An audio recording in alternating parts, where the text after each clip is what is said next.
listening to the Transformations with Jayne podcast. I'm your host, Jayne Nakata, a New Zealander living her best life in Fukushima, Japan. I'm a podcast consultant and the creator of Pod Launch with Jayne, a system that helps you create your dream podcast without all the drama and hassle, leaving you more free time to do the things you love to do. This show is for people who want to hear stories of women who are doing amazing things here in Japan and across the world.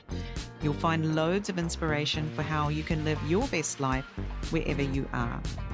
I'm glad you're here. Let's get on with the show. Welcome to another episode of the Transformations with Jayne podcast. I'm your host, Jayne Nakata. I'm here in Fukushima Prefecture, Japan, and today my guest, Dr. Mira Simic-Yamashita, is coming to us from down in Kobe. So connecting two ends of Japan today. I'm really excited to introduce you to Mira, as I have worked with her personally myself, which was last year, just a month or so before we moved back from Sweden to Japan. And I was in a bit of a funk, I have to say. Well, I had been for some time, and perhaps it was some of the dramas and the upheaval of 2020 for us being shipped across the world and back again, and then being told that our lovely life in Sweden was over and we had to go back to Japan. I don't know what it was, but I just felt like I'm sick of feeling like this. I want to feel better. And initially, I approached Dr. Mira. I saw her in a group, which you may have heard about in some of the other episodes, Make Much Matter group. And I heard that she was a rapid transformation therapist. And that is a kind of hypnotherapy that I had been researching myself anyway. And when I saw that, I thought, wow, this must be a sign. Okay, let's see what happens. And I talk a little bit more about my own experience of going through that rapid transformation therapy with Dr. Mira and some of the things that have happened since in the episode. So I hope you will enjoy it. And particularly if you're someone who suffers from physical pain, ongoing physical pain or chronic pain, or also migraines, in particular migraines, because that is something that Mira it's her niche, is helping people with migraines. And she also explains her own journey of healing her migraines through hypnotherapy. So if that's you, then this is definitely the episode for you to listen to. So I hope you enjoy the show. Hi, Mira. Welcome to the Transformations with Jayne podcast. It's great to have you on the show today. Hi, Jayne, and thank you for having me. Yeah, I'm very excited to have, it's Dr. Mira actually on the show today. So I am very honored that you invited me to the show, because I'm a faithful listener for a while. Oh, thank you. So Mira, please tell everyone a little bit about yourself, how you came to be in Japan, what you do, and who you help. Okay, so I am psychologist by my education, formal education, and under that umbrella of psychology, I do a variety of different things. I teach at the university and outside of it, teach people about mental health and emotional wellness, about positive psychology, about positive self-talk, and all different kinds of things. Basically, teach them how to build their mental hygiene. I do some research as well, but my main job, let's say, is I'm a therapist. Actually, I'm a hypnotherapist, so I run my private practice and I help people with various mental health issues, emotional issues, also stress-related physical issues, to deal with them, to overcome them, so they can live healthier and happier. So I work with a variety of issues, but let's say that my specialty is migraine. Your specialty is migraines, right? Yes. Wow. Migraine and chronic pain. Yes. I work a lot with people who have those issues. Yes. So how did you come to be in Japan? Oh, that was interesting story, I think. Yes, I'm sure it is. Please tell us. So I am from Serbia, from Belgrade. Is it okay if I say just a little bit about my background before I came to Japan? Of course, because all of those things kind of influence why I came to Japan, why I decided to become a psychologist and all of those things. So I was born and grew up in a country that doesn't exist anymore, Yugoslavia. I don't know, have you heard of it? Yeah. So it's in the Central Eastern Europe. So it was called Yugoslavia then. And when I was about 16, we had a war. So in that area, in that country, many different ethnicities lived. Then peacefully, we thought, but then those ethnic issues started arising, culminating in the 1990s. And then we had war, and then the country split into 7 tiny countries. Yes. So I was born in Bosnia, and when war started in Bosnia, I was able to escape from that war zone to Serbia because I'm Serbian by my ethnicity. I didn't care about that while I lived in Yugoslavia. I didn't even know about it, but here you go, you learn. And then I moved to Serbia. I had family there. My father was originally from Serbia. So I continued my high school education there. And since I was that refugee in Serbia, I was adolescent. I was that kind of vulnerable group, right? I was offered in my high school to participate in some kind of seminar workshop that was led by very famous psychologists at that time.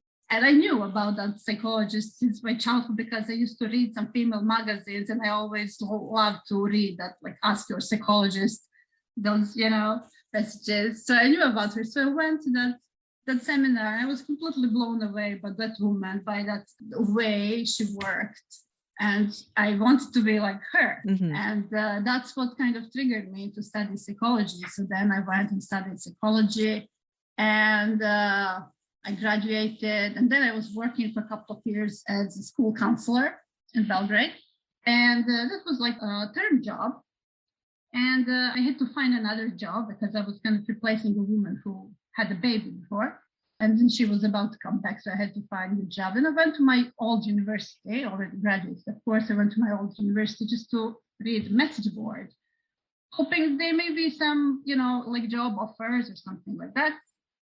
And I went there, it was winter vacation. And I was looking at the message board, and I found this tiny piece of paper at the very bottom of the message board. Something like from this autumn, those who graduated, who completed undergraduates on this faculty will be able to apply for Japanese government scholarship to continue their master studies in Okayama University in Japan. And I was like, okay, what that has to do with me? I mean, I never thought of Japan. I never thought of going to master course or anything like that. I was just looking for a job. And then I mentioned about that to a friend of mine who she got married a few months before that. And I told her, you know what I saw today on the university, haha. And she told me, you know what? If I didn't get married, I would apply. You're not married, you're going to apply. And she literally pushed me to talk to the dean.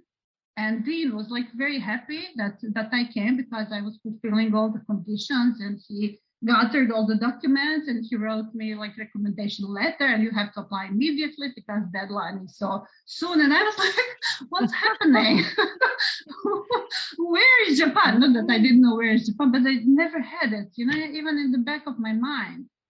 And there was that scholarship that, that was like great scholarship. They pay everything, that they pay for school. Wow. And like, what is happening? This is not me. This is not for me. This is, these are things that happen to other people, right? Not to you.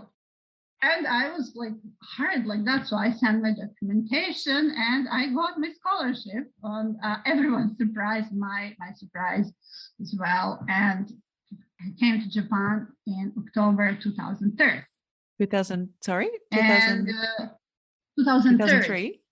2003. Yeah, 2003. That's how I came to Japan. I came to Okayama and I started my, university life again. So first I was studying Japanese for 6 months. Then my master course started in psychology, but I didn't know Japanese. It was really, really, really difficult. Wow.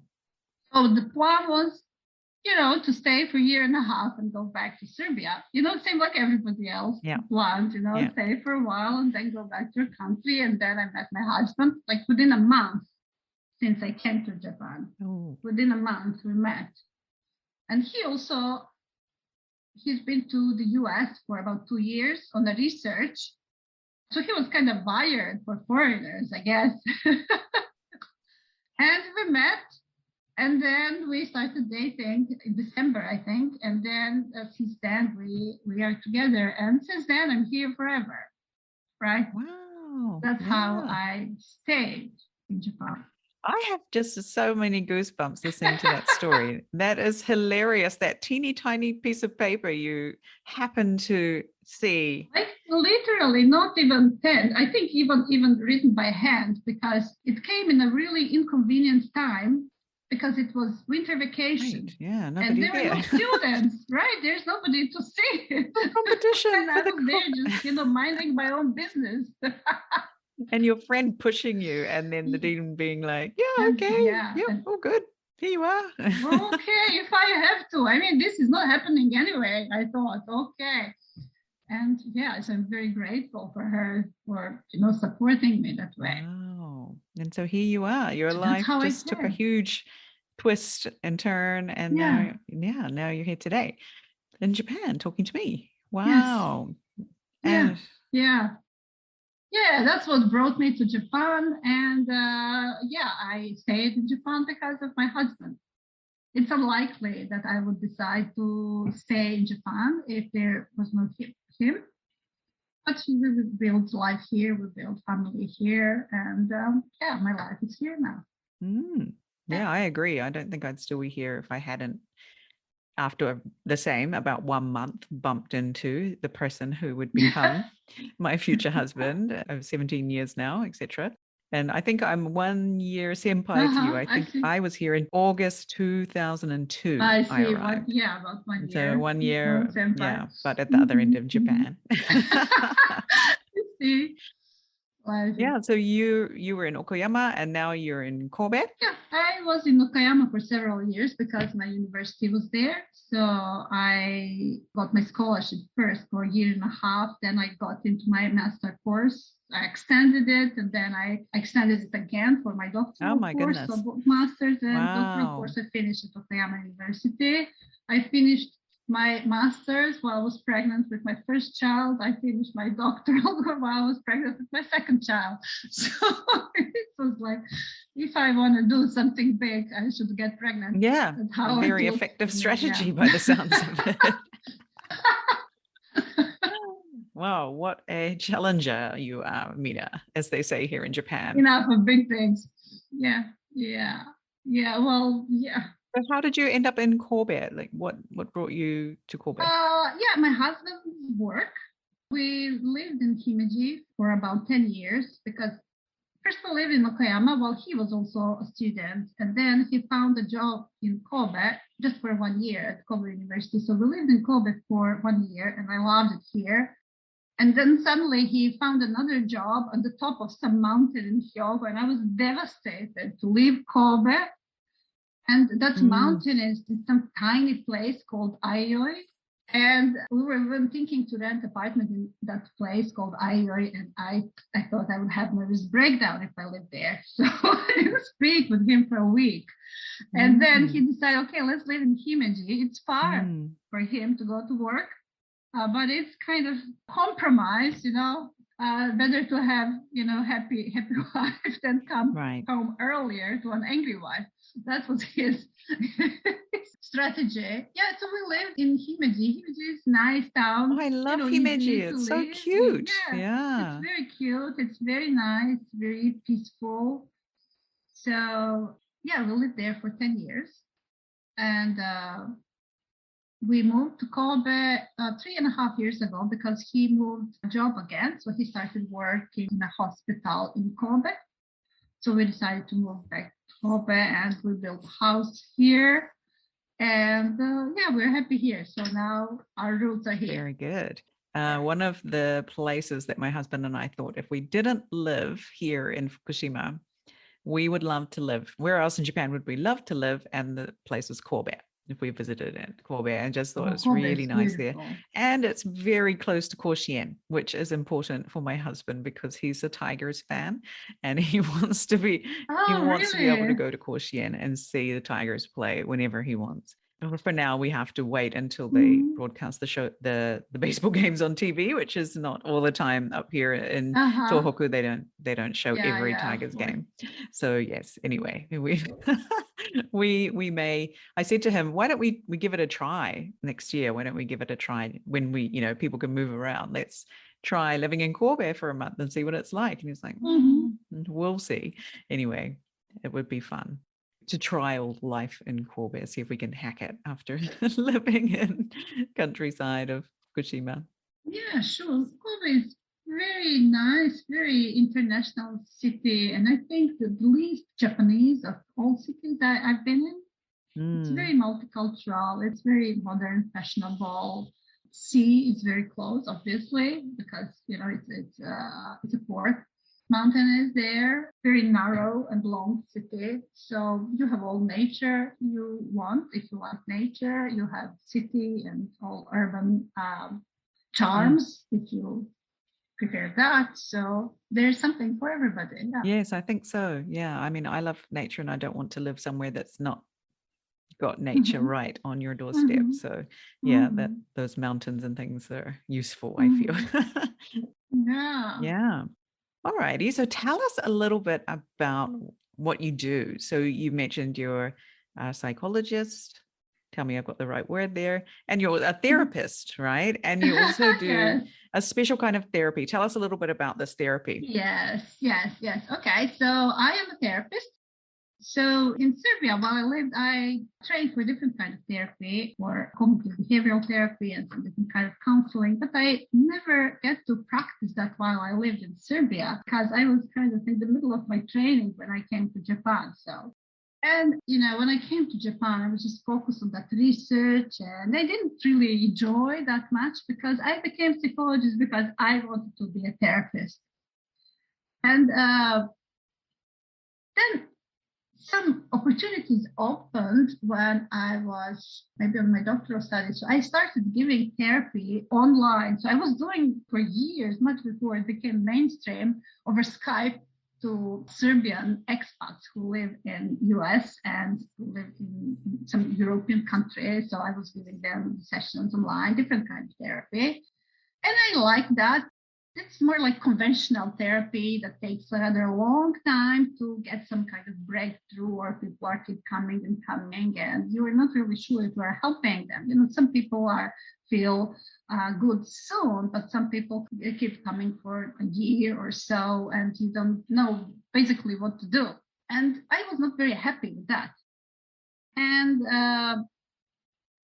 it was in 2000, I think 18, that I kind of ran onto Marisa Peer on maybe YouTube or Mind Valley, or I don't really remember. And I was just like mesmerized with her. So Marisa Peer, for those who, I know you know who she is, but for those who don't know, she is a very famous hypnotherapist and maybe celebrity hypnotherapist and therapist of celebrities, who invented this rather new revolutionary therapy that is called Rapid Transformational Therapy.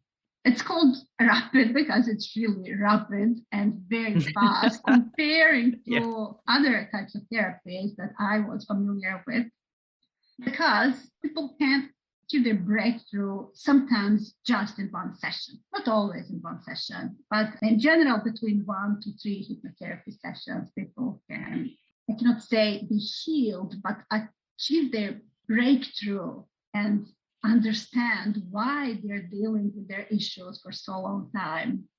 And when they have that understanding, then they are able to take control in their own hands. And that's what makes this therapy so spectacular.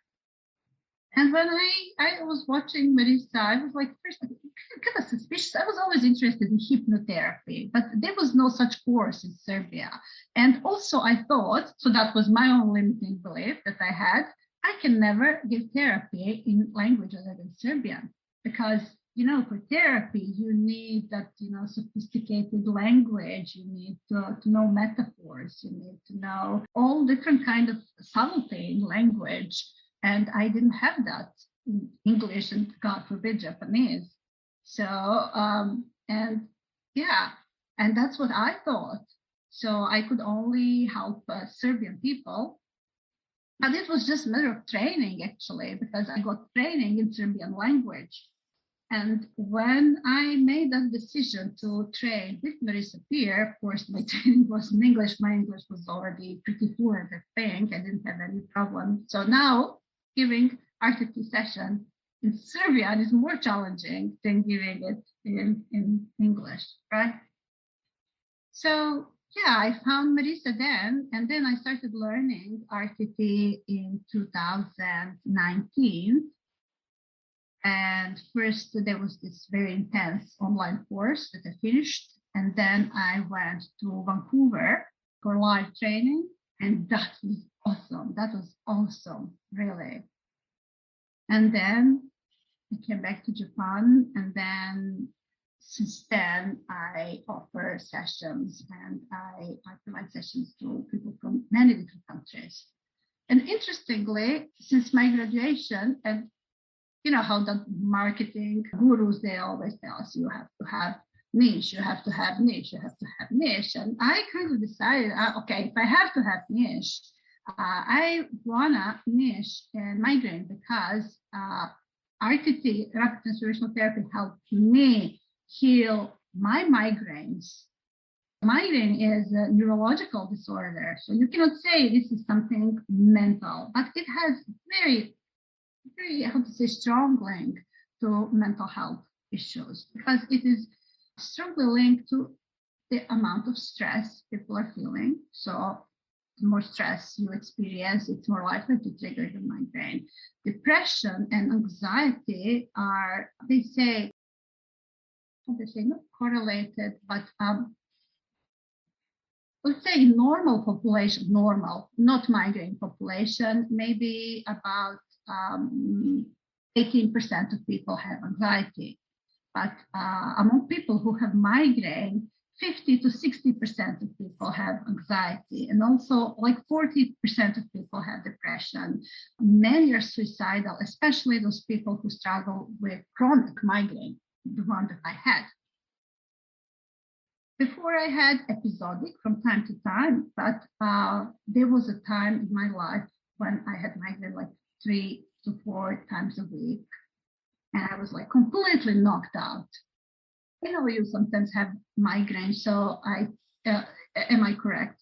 So you're familiar maybe with those symptoms when your half of your head is hurting and you feel nausea and you feel vomiting and you are like completely knocked out and dysfunctional. And that was happening to me like 3 or 4 days a week. And that's classified as chronic migraine. And there is nothing wrong with the brain. In most migraine patients, there's nothing wrong with the brain, but the brain is somewhat more sensitive and more responsive to different kinds of stimuli and quickly learns to respond to more and more stimuli. And then that's how episodic migraine goes into chronic. And I was out of my wits. I didn't know what to do. I tried every kind of medication. I tried acupuncture. I tried, those mindfulness, everything. CBD oils, I think I tried. Nothing really worked for me.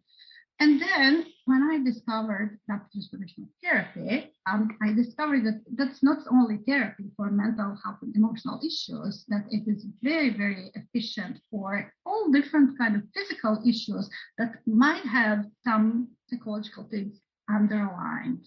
Because there is also research that proved that 75% to 90% of all illnesses, whether they're physical or mental, that they are all caused by some emotional issues or stress. So you've probably heard about that. That's not some new thing. And this mind-body connection, that's also not a new thing, but it is just that conventional medicine does not treat it that way. However, a rapid transformational therapy is very holistic. And that kind of treatment allows you to approach the body as well and talk to your body as well.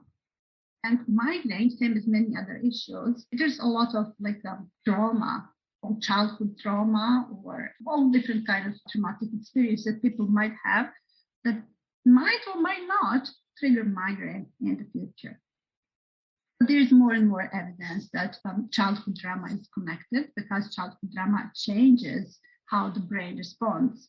And the best thing with RTT is that we can change that. We can rewire the brain through rewiring the thoughts. We can help the brain to make new connections.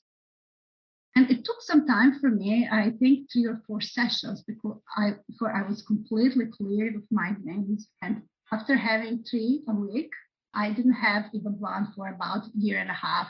And that was like equal to miracle. I do still get them from time to time if I have some stressful periods or something, but I know what's behind it. I know what to do now. So I can go back quickly on that chat and heal myself very quickly. So that's why I specialize in migraine. Yeah. Yeah. So if anyone's listening to this and they know someone who's suffering from migraines who needs help, well, please just send this episode of Dr. Mira over to them. And you can help people all over the world, though, can't you? Because, and I will say that you and I had a session together when I was living in Sweden. So yeah, as long as you can make the time zones work, you can always, you can help people online. You hypnotize people online. It's quite amazing. And it's very easy, right? I was very hypnotized when I was like amazed how is this going to happen? How's she going to hypnotize me? It's not like you need to reach through the computer screen and do anything, right? It's all just listening to your instructions and following the instructions. And yeah, you can experience being hypnotized as well. So in my case, I came to you because I was also experiencing pain, physical pain, but it turned out that we ended up focusing on something completely else. And that sort of, I don't know if they were connected or whatever or something, but I think that our session together, I remember after the session, you feel a little bit tired and worn out, but there's also a feeling of euphoria. And that euphoria that I felt, and just sort of, I said before before we hit record that I was sort of flying down the street, like floating down the road after we'd had our session. It was the best natural high I've had with almost no side effects, right? Yeah, it was really, really good. Side effects. Yeah, right. No side, apart from feeling a bit tired or a bit sort of worn out from processing emotions or whatever it is that's happening. But it was really amazing to come through that session with you. And then whatever it was that was sort of blocking me or making me feel less than my normal happy self was gone. Yeah. And of course, just one session is, there's some things you have to do after the session and things, listening to various audios and that, and doing that was really, really helpful. And yeah, I don't think I would be doing what I am today without that session that we've had last, was it December or something? November, December, wasn't it?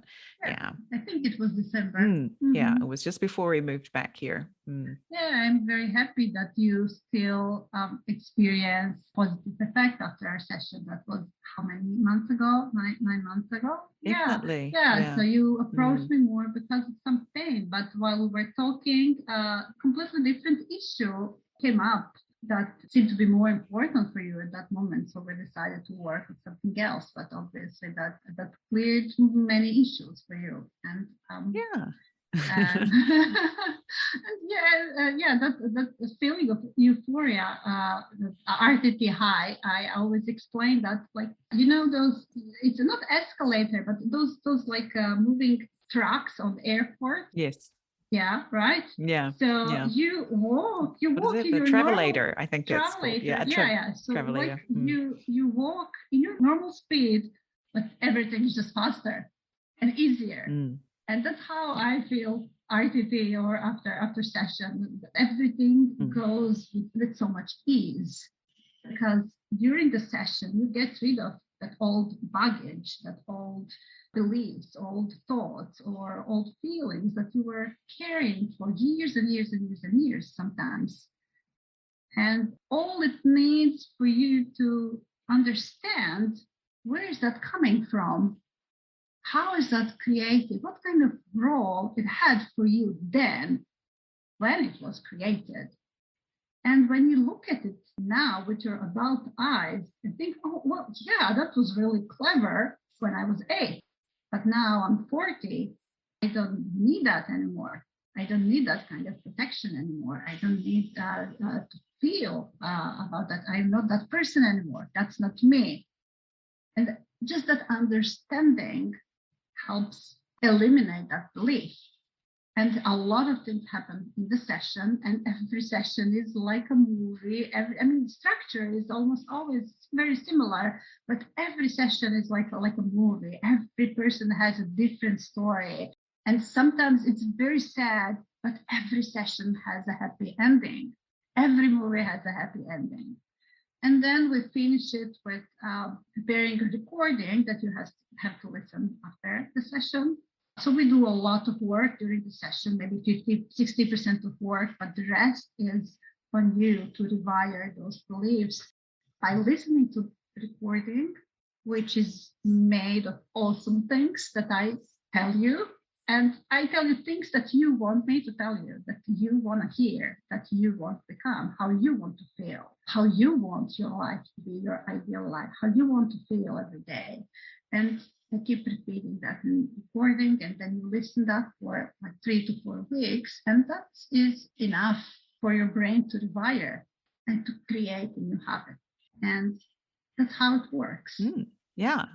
So I know that, hypnosis gets a bit of a bad rap, especially being on TV with making fun of people. Sadly, and all of that. But having done a lot of self-hypnosis and then working with you doing RTT, I've never had anything but a good experience and felt really good after it. And even self-hypnosis is the other way that you can experiment and have a go and see what it's like, and to know that rather like meditation, it is a very nice natural high that has no after effects. There's no, absolutely. It's not like drinking alcohol or something where you have to pay it back the next day. Indeed. It's one of those natural highs. We'll call it a high, but you're feeling good that you can experience. It is kind of high. It is a beautiful, relaxing state that is completely natural.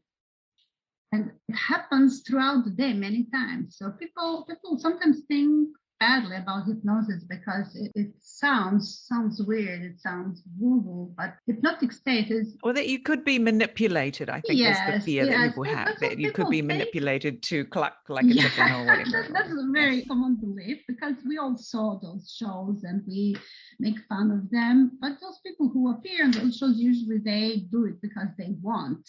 Exactly. And you need to relinquish that control. That's their choice. Nobody can force you to do that if you don't want. It is just not possible. If I hypnotize you, Jayne, and tell you tomorrow you're going to color your hair green, tomorrow your hair is going to be green, none of that is going to work, because that's complete nonsense to you and you don't want to do that. And you cannot do that.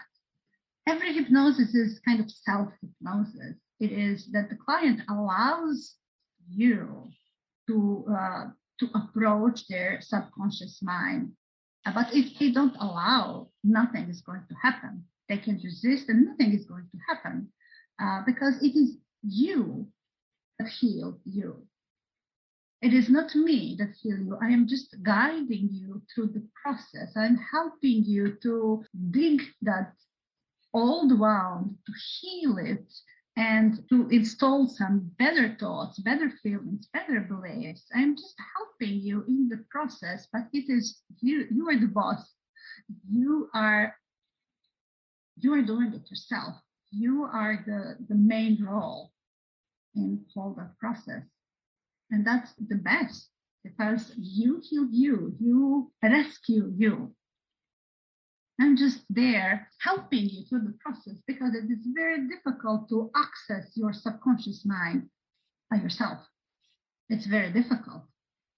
So, yeah, and it's really outstanding therapy. Yeah. Yeah. So you do not need to worry. Dr. Mira cannot take over your brain.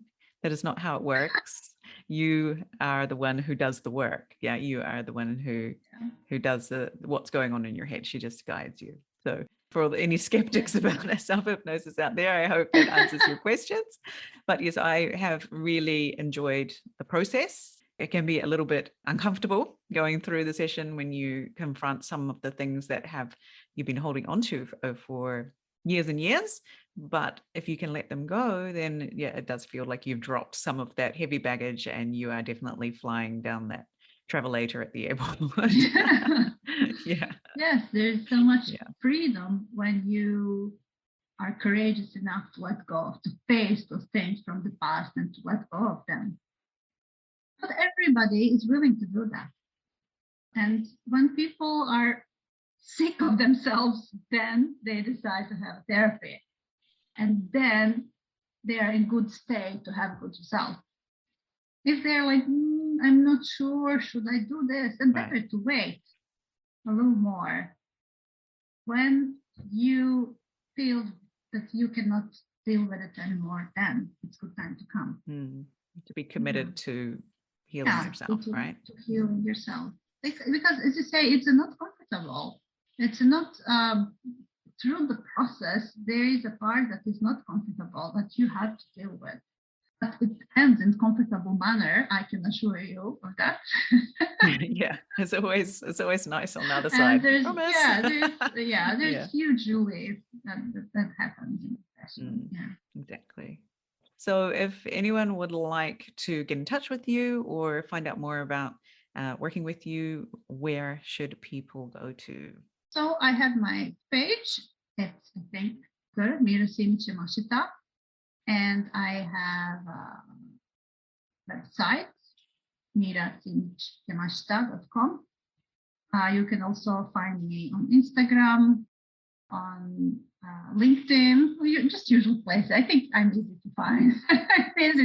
Okay, so you're everywhere as usual. Yeah, but you have a beautiful website now where people can sort of look through it all and see, and see testimonials and all those sorts of things. So yeah, definitely head over to her website, or if you've got questions, you can find her on those social media platforms as well, or email. Sure. Yeah, and yes, and you have a special offer for our listeners. Please tell us about that. So I want to offer, since October is Emotional Wellness Month. Oh, nice. So since the day of this episode is on air to next 3 months, I will offer 10% discount on my services for everyone who mentions that they heard about my services through this podcast. Yay! So if you just mention in your intake form, I heard about your services through Transformation with Jayne, then I am very happy to give you 10% discount for my services. So, yay! That is very generous of you. And so, Dr. Mira, you are going to offer that for 3 months, is that right? Yes, so if you're listening to this and it's after Christmas 2021, then this offer is no longer valid. But if you are listening in that time before then definitely take advantage of that. And get yourself some rapid transformation. For Christmas, you'll thank yourself. I know I certainly did. Yeah, well, thank you so much for coming on the show today and explaining a little bit about what it is to be transformed by your kind of therapy, but also for sharing your story about how you came to be a therapist, what it was, how you came to be in Japan, because I don't think anyone's heard that yet. Yeah. I've known you for nearly a year now, and I've not heard any of that. So I can't wait to share this with our community here in Japan. And we're very happy to have you here. It's so wonderful to have professional people that we can speak to in English here in Japan. If people need therapy, you can talk to someone in English. That is a huge step forward, I think, for women living in Japan like us, foreign women, and wanting to get access to those kinds of things. So thank you so much. And thank you, Jayne, for inviting me, and thank you for making it all possible. The connections between all of us is something that you are making possible and allowing our stories to be heard. Yeah. So thank you. That's your spectacular contribution to our community in Thank Japan. So thank you. Alrighty, so that's all for today. And yeah, we'll see you again next time. Thank you. So that was the episode with Dr. Mira Simic-Yamashita. And you will have heard her mentioning Melissa, who is the Rapid Transformational Therapy trainer. And yes, you can find out all about that style of hypnotherapy on the internet. If you just Google RTT or Rapid Transformational Therapy, you can experience listening to some kinds of audios. If you want to have a go at doing self-hypnosis with just using an audio, or you can book a session with Dr. Mira and experience it for yourself. I can guarantee you that on the other side of the therapy, it's really, really great. Yeah, definitely something for everyone, I feel. We can all let go of some baggage or whatever it is that you might be carrying around that's holding you back. And, you know, some of the success that I've seen this year, I definitely have to attribute to the work that we did back in November, December last year and January this year. And the audios that I can still listen to today when I feel like I need a bit of a pick me up or something. But the work that I've done on building this business with pod launch with Jayne, that it just keeps going from strength to strength, I wouldn't have been able to welcome that growth, I think, in the state I was in before. But now I feel like I'm more expansive or something, and whatever sort of comes to me, I can welcome it and not run away from it, let's just say, or be scared of it. So yeah, that's something to think about, and definitely get in touch with Dr. Mira if you would like to work with her. Check out her website. You can see all of those things on there. And I'm encouraging her to be on some more podcasts because I think she did a really great job today for her first podcast episode. So thank you so much for listening as always. And remember, if you want to take advantage of that offer, it goes for 3 months. Sorry, I mentioned it was until December 25th, but I calculated wrong. That's January 25th. So if you're listening before January 25th, 2022, then that offer still stands. So take care. That's all. And I'll see you again soon. Bye-bye.